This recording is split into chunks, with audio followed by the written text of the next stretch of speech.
Dạ. Cậu bố rồi. Dạ.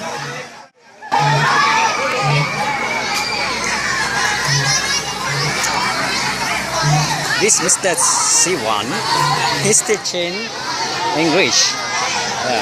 So these people are full-time students. Today is a graduation for them, and many students come to join their graduation today.